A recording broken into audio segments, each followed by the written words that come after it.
Magpakulo lang po tayo ng tubig at lagyan natin ng asin at mantika para maiwasang magdikit-dikit po yung pasta natin.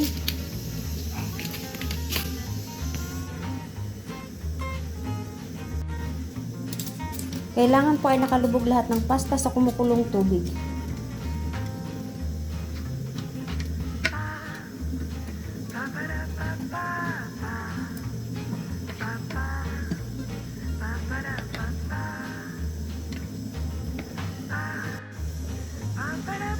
At pwede po natin itong takpan.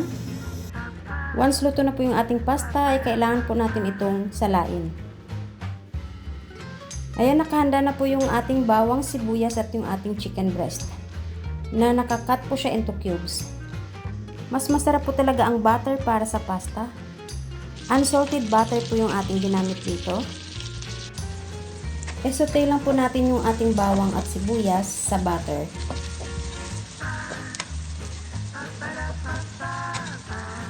Once makikita po natin na medyo lumambot na po yung ating sibuyas, ay saka po natin ilalagay yung ating chicken breast. Maglalagay po tayo dito ng asin, black pepper powder, at syempre hindi po natin kakalimutan yung ating magic sarap. At naglagay din po pala ako dito ng kaunting oyster sauce. Kailangan po natin lutuin muna yung ating chicken breast, saka natin idadagdag yung ating tuna.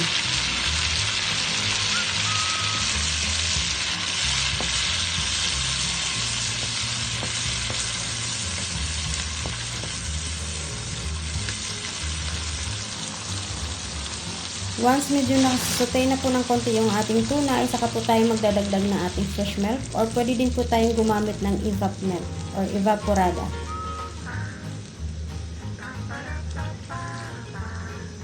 Gumamit po ako dito ng Kiridi thick cream. At magiging creamier po siya pag ginamitan po natin ng cheese. So ang ginamit ko dito ay shredded cheese na mozzarella, but galing po ito sa freezer kaya buo po siya. But no worries po, walang matigas na cheese sa mainit na sauce. So ayan po, inilagay ko na po yung ating pasta at kailangan po siyang haluin. Pasensya na po kayo since nasira po yung aking tripod, kaya hirap po akong mag-video.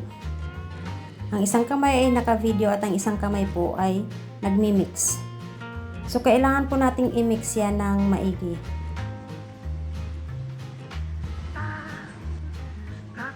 So ayan po, pwede po tayong gumamit ng parsley as toppings, or pwede din po nating ihalo yan itself po sa pasta kasi nagpapabango po yan.